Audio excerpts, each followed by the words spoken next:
It's an old fiber. This document says it's 7,000 years old, but it could be 6,733, or it could be 7,262 years. We don't know exactly, and I don't think it matters. It's old. The second thing is it's soft. We're starting to talk about the 12th century. So in the 11th century, there was a movement called the Cathars. The Cathars were a Christian Gnostic movement between the 12th and 14th century, and they had to flee from what today is Bulgaria, and they migrated all the way from Bulgaria through northern Italy to what today is Spain. And they brought with themselves the knowledge of woad and of weaving.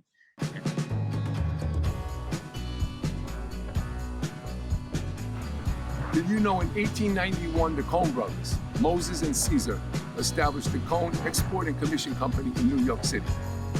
5 years later, in 1896, they opened the first denim mill in North Carolina and called it Proximity Mills. They called it Proximity to highlight their closeness to the cotton fields. And today, Cone Denim has the first piece of denim woven at Proximity Mills in our archives in North Carolina.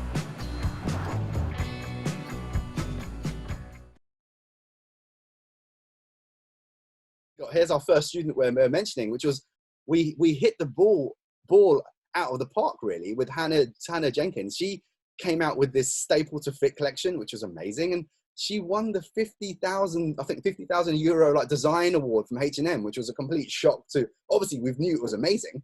And then we got Angie from the same year. Oh my God, yeah, you got double whammy that year. Double whammy. We had two amazing students in 1 year, and she took it very like military experimentation, also dart manipulation, shape manipulation, but she concentrated on finish, which is something that most students don't do because it's very scary. When it comes to denim and finishing, then we got Pear, another success story. So now we're moving like a year later, and Pear was one of these students that I was drawn to because it was obviously we just had this very engineered military style. Then we had this amazing staple to fit, and Pear was something completely different than the following year. Very avant-garde, toiling, beautiful drapery. I mean, I know there's lots of different ways that denim can be dominant, but I mean, for that fall and hang, that scale, that attitude, it's all like, the material is me, I am the material. It's just like the most intense, beautiful piece. Yeah, it's very powerful. Just want to add as well, this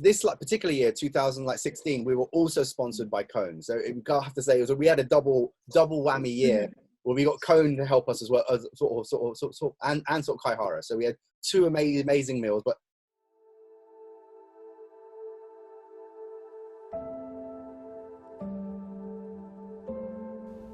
I like garments with a story.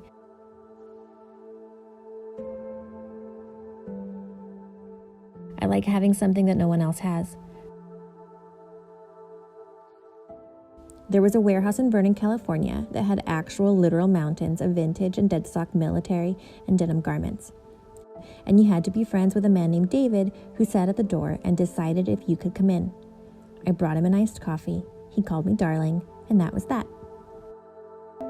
I came across this garment in the basement of one of the vintage shops in America. And it was an area where the guy said, no one goes down there, you know, this junk.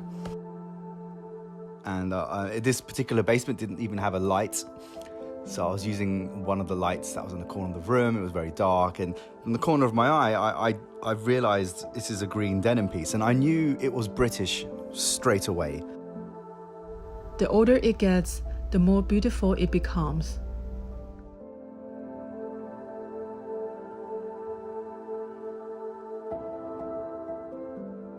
The first pair of premium denim I fell in love with was the Angel, a mid-rise Boca jeans from A.G. Adriano Goldschmidt. They fit perfectly and I feel unbeatable every time I wore them. Hemp is one of these really interesting fibers. Now, it's the oldest fiber that we've been using as humans, so even more earlier than cotton and like sort of linen, and it's got very interesting story, which is quite alarming as well. It's strange. So let's just go straight into it. So hemp's been around for like millennia. It's the oldest known fiber that we've been using, and it's pretty much grown everywhere.